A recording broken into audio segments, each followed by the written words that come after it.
Off the top of your head, what has been your favorite brand collaboration in a few words or more, and why? That's a good question. My favorite brand collaboration. Okay, so my favorite brand collaboration would be a video I did with EABL Kenya for Oktoberfest. So I have this series that I like doing on my YouTube where I go and do concert reviews. Yes, I've seen. Party and like that. Yes, I've seen. I think it's such a unique angle. Very unique angle. Right? Yes. And I'm indeed. surprised more people don't do this.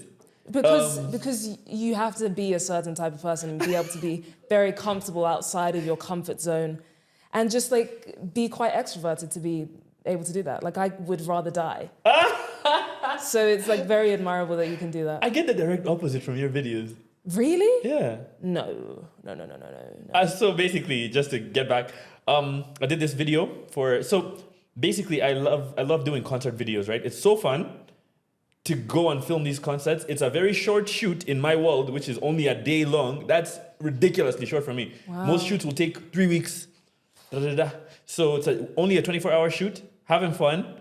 So I did one in my first few weeks here in Kenya, and then EABL saw that, and then they emailed me and they were like, we'd like you to do our festival as well. It's coming up in October, Oktoberfest.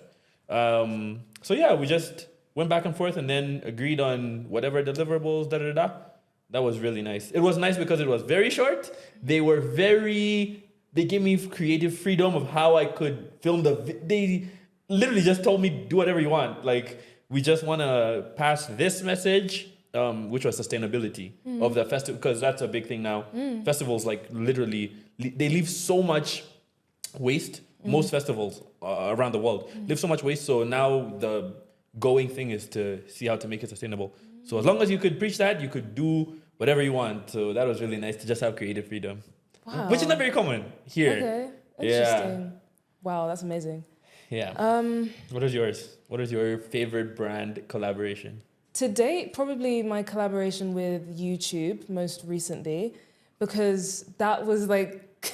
You collabed with YouTube? So, yeah, because they basically had a campaign where they wanted to encourage people to hashtag make it on YouTube. So they wanted more people to join the platform, I guess, and just start making long form content again. After TikTok came? After what? After TikTok came and... Yeah, this was literally like a few months ago. Oh, okay. This was my latest collaboration, one of them. But yeah, so they were very much like, have some creative freedom. There were some obviously like strict guidelines in the terms of like, you can't mention any other tech brands and that sort of stuff, but it felt like I had freedom. And obviously starting on YouTube, it definitely felt very validating to come full that's circle. my dream.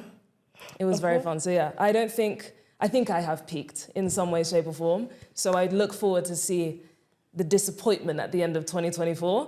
But no, it was like, that was probably my favorite just because of the like full circleness of it. That's and I got crazy. to make like a bunch of short form content, like some long form content as well. So yeah. That is crazy. How did they reach out to you? I have a manager, so they reached out through there. Okay. But I've known some of the YouTube team for a while, just like from going to events and stuff in London. So I'm happy for you. thank you very much. That's such a dope collab. That's the dopest one I think I've heard of ever. Thank you. Yeah. Do you prefer complete creative freedom or a big budget? I prefer a big budget because I feel like I'm quite good at working within strict constraints. So even if they were to be like, oh, you can't do this, I trust my creativity enough to still be able to make something unique, even if there's not that much creative freedom. So I'd rather take the big budget and work with some constraints, because at the end of the day, when working with brands, the priority is making sure the brand is happy with what video you've made. And as long as I stay authentic and true to myself, the video is always going to be, like, it's going to work on my page. So yeah, I'd rather have a big budget, and then you can just like be a bit more creative in terms of like the location you choose, or you know, the equipment you use and that sort of stuff. So that's such an interesting answer, because I want to give the same answer and say budget, but I've had to talk to brands and be like, bro, I cannot do this because of the worst one for me is time constraints. Because editing takes so long, shooting takes so long, and a lot of when brands reach out to you will be very short notice. Yes. Like, we have this thing on Sunday, today is Friday. Yeah. Right? And I guess if the budget's tempting enough, but I hate working under conditions like that. Do you feel like it restricts your creativity in a bit? Like, do you feel like it restricts your creativity when you don't have as much time to think about your ideas? I don't think it's creativity as much as it is the performance. Because I really like, I want to do stuff that I could guarantee, that I think is going to do well. Oh, okay. Right? So you need a decent idea. Yeah. Because now analytics is a very big deal, right? Like how well the video is going to perform on YouTube. Yeah. So if you told me that you have a thing on Sunday and it's Friday, yeah, I don't have an idea I don't know how to package it well enough that it'll move on social media. Because at the end of the day, the brand is going to give you that money, but they're going to ask for the analytics back. Yes. To see if they're going to work with you again. Yeah. And then they're not going to remember that in months ahead, they won't remember that they came to you on short notice. They're going to be like, okay, how did it perform? Yeah. Yeah. So I don't like to put my neck out there when it comes to performance of videos. I'm going to take this brand deal. The budget's going to be a lot, but then it's going to be on my page and like the rest of the videos performed well. And then that one video didn't perform well, but then you still need the money. Yeah. I would say I'm 50-50. It's a tough one. Well, you've kind of already answered the next one, but would you prefer a tight turnaround or a delayed payment? Like if a brand were to be like, we need this in 2 days, but you get paid on time, or you have a bit more time, but they're going to take 60 days when your contract was net 30. The thing that I hate the most is delayed payments. It's the worst thing you could deal with as a creator, and I've dealt with that a lot, and it's so annoying. I need someone to explain this to me because I still don't understand it. I know, and I think it needs to be more of a common thing to have a late clause in contracts. So in the payment clause, have like, if you're late by over 7 days, each day incurs interest of X%. But then my issue with that is a lot of the brand deals come like this. They come to you with their deliverables and their package for you. They're very much in control. How are you going to make them sign something? Well, they come to you with a contract to sign, right? Mm-hmm. So you just request amendments to their contract. So in your payment clause that you've said you'll pay me in 30 days, also add that if you're late by 7 days or more, you incur interest of X% per day. I didn't know that. So that's what people are doing. Whether it works or not, whether the brand will agree is a different question, but it's still worth asking. And they know that they have the power. At least right now they have a power. Yeah. So if you said, again, if it's they need you by Sunday to film this thing, have it out by Tuesday, let's say, and today's Friday, they approached you to do the thing on Sunday and they need it out by Tuesday. Yeah. If you send back that thing with the amended clause, you might miss that window. Exactly. Yeah, that's true. That's a risk. Yeah. That you're willing to take? Are you willing to take the delayed payment or? No, I'd much rather take a tight turnaround. I will not risk a delayed payment, even though they still happen anyway. Like, that's just part of it. And also one thing you mentioned, which grinds my gears, is this like sort of expectation that content creators work Monday to Sunday.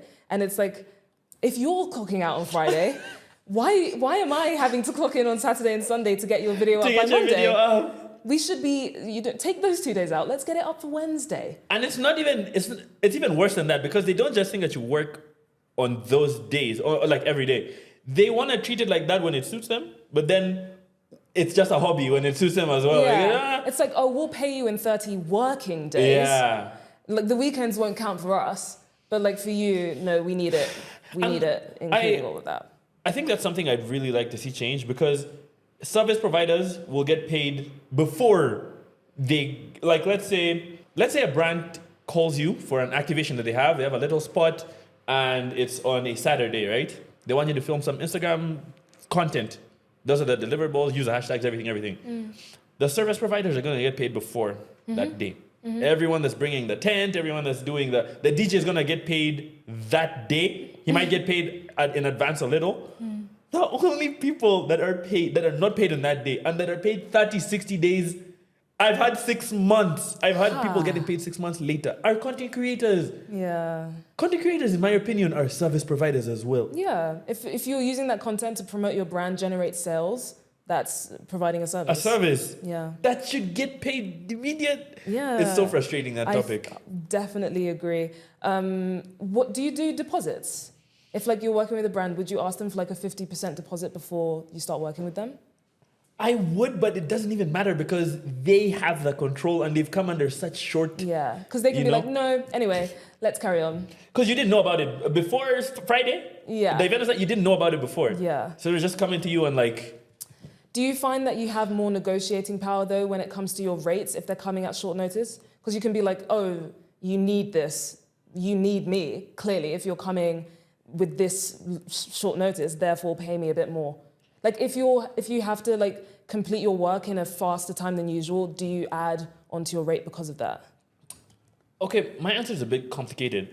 And I would say I feel like that. I feel like since, this is what I feel, but the reality is different. I feel like since it's short notice, I could maybe work a better deal here, Yeah. And I'll say it. I'll try and bring it in the conversation.